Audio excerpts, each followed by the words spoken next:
welcome to the channel KS Sports Desk. This is the transfer segment. There's been some news circulating around. Let's go with Brentford and Ipswich Town. So, Omari Hutchison, a player who used to play for Chelsea, and then they let him go to Ipswich Town. He had a relegation clause in his contract that Brentford tried to activate it before the deadline, and that was worth £35 million. But the conditions of the deal, Brentford couldn't meet it. So at the end of the time, it expired, and now that buyout clause or release clause is gone. So if Brentford needs to buy him, they need to pay more than the 35 million initially that they were going to pay for him. Yeah, so they are still, debating or talking about it, how they are going to structure the finance of this deal. The next one is Granit Xhaka, a player who used to be an Arsenal player, left for Bayer Leverkusen, went there and then won the Bundesliga and a couple of trophies with the German side with Xabi Alonso in charge. Now he's got 3 years left on his Bayer Leverkusen contract, and with the arrival of the maestro, the guy that has got his hair like mine by his Oyibo, it's called Erik ten Hag. What's fucking yes. So apparently he wants out, and Sunderland wants him. So Sunderland, they've been doing some business, they've been buying some players. I just pray and hope, because I've already had a bet on them that they will finish above Newcastle with my colleague at work. Yes, he's a Sunderland fan though. Yeah, so, he's a Newcastle fan. Yeah, so this is what they are still, doing their business about it, and they want him as soon as possible. So there have been a club-to-club contact about this deal. Yeah. And then the main one is Liverpool, Newcastle, Hugo Ekitike, and Alexander Isak. This deal it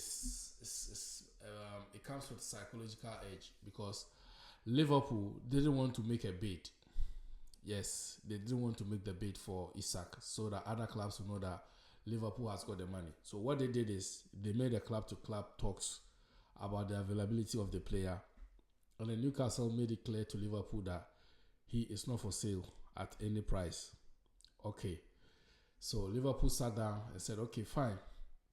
If it's not for sale, we are willing to give you any amount that you want, 120 million, which will be a British record. That will break Liverpool's own record, and the record itself for the Premier League biggest transfer after Florian Wirtz signed for Liverpool. So they presented it to Newcastle in their conversation, and Newcastle were like, nah, we're not going to sell. So, but still, they wanted Hugo Ekitike. So they went to Frankfurt, made a bid of £70 million, and quickly it got rejected by Frankfurt, because they know that it's not only Newcastle who is interested in this player. And the interesting part is they know that other clubs will come who will bid more than what Newcastle brought. And I think Newcastle were also smart that they want to get Hugo Ekitike before they let Isak go. That's what I think. Because if they buy him for 70 million and then they sell Isak for 120, then they get more profit. But if they sell Isak first and then they are going for Hugo Ekitike, Frankfurt will say that you have money. We've seen you taking 120 million from Liverpool, so we also want more. You understand? Because this player, he hasn't got a release clause that can be activated. He's got more years on his contract as well. So this is why it's happening. So they are also playing a ball game to Newcastle, Frankfurt. And then Newcastle are also trying to play a ball game with Liverpool that, okay, we are not selling Isak, but we still want Hugo Ekitike. We want to keep both players. We want to get both players. And Liverpool was like, all right, we out the business. Now we want Hugo Ekitike. So at the end of the day, who will the pressure be on? And Liverpool were also smart that they didn't put a bid in of 120 million to Newcastle, that Frankfurt will think that Liverpool has got the money to spend, so they will also want more. They didn't put a bid in, so they cannot think it that way. They can even quash it that it was rumors. There was nothing concrete in these talks. You understand? So it's a ball game that they are playing, and let's see who have the psychological edge to get what they want. But me personally, I know Liverpool first goal is to get Isak, but Newcastle also first goal is to get Hugo Ekitike before they can let Isak leave. But they are trying to let Frankfurt knows that we are not selling Isak, so don't expect that we are going to get money for Isak. So just sell the guy to us. And I'm sure that other clubs are also have been in contact with his agent or the club about his availability, right? And we might be surprised that we'll be sitting here and then Chelsea or Man U will sneak in and then just sign the guy. But for me, personally, my first option will be Isak. If Liverpool does not get Isak, I'm not saying Hugo Ekitike is not a good player, but for me personally, I don't fancy him.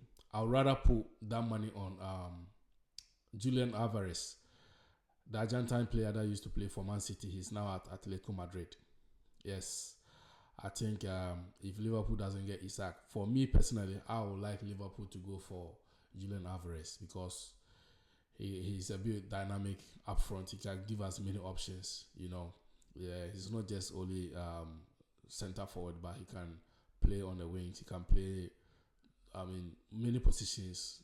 Yes, and he understands the Premier League as well before. So I would like Liverpool. If they don't get Isak, they should go for that guy. But who am I? Someone will say it's not my money. I can only talk about it. I don't know the day money is not coming from my pocket. So let me just show. Yeah. So upcoming season, we've seen Chelsea doing some business, and they are selling Madueku to Arsenal. I've been seeing some news that Man United are also interested in signing Nicholas Jackson, which many Chelsea fans, it will be a relief for them because, man, if you be on many sports pages, you know that Chelsea fans themselves, they don't have trust in that guy, and they've lost trust in him, I should put it. So, and I know that between Liverpool and Chelsea, there will be massive clear out. Many players will leave. For instance, Chelsea itself, because Chelsea have got like 2 million players. They might be starting to build a new dressing room for those players at the Cobham because their wardrobes and then their drawers and other staff won't take those players. They have a lot of players. They have about 5 or 6 goalkeepers. Trust me, yeah, and they are all prospects in their voice. Yes, in Chelsea fans' voice, they are all prospects. Yes, so they'll be selling some of the prospects as well and be keeping some of the prospects. Shout out to you if you're a Chelsea fan. Give it too sure. Yes, world champions. The next 4 years, make sure you don't lose any game. If you lose any game, that tag will come. Yes, the world champions are being beaten by they will add that team. If it's a mediocre team, we'll add it. Yes. So just stay tuned. The season is long. We Liverpool fans, we are staying awake. We are staying awake. Yes, we know the season is long, and we'll see where we goes. If you are new here, guys, make sure you hit the subscribe button, and always be here to share my videos, like, comment. You can follow us on all the social platforms. On TikTok, it's Coffee Styles. On Facebook, it's KS Sports Decks. On Instagram, it's KS Sports Decks. On YouTube, here is KS Sports Decks. So make sure you follow us on all platforms and always make yourself available in the comment section. See ya. Have a good day.